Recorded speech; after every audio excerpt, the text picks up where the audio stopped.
It was the first day of talks between the two sides, but there's already been a major breakthrough.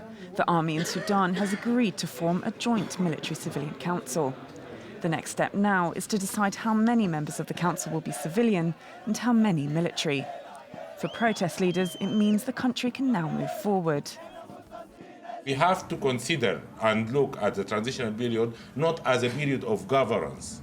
It's a period of reconciliation, it's a period of rebuilding, it's a period of rehabilitation. So we are looking of a qualified cabinet, a qualified government that can actually solve the problems rather than implementing political programs. Protesters have been on the streets for months. First over rising food prices, which then snowballed into calls for an end to the regime, forcing President al-Bashir to resign after 30 years in power. Then General Awad ibn Noof resigned after just one day in office, when protesters viewed him as too close to the old regime.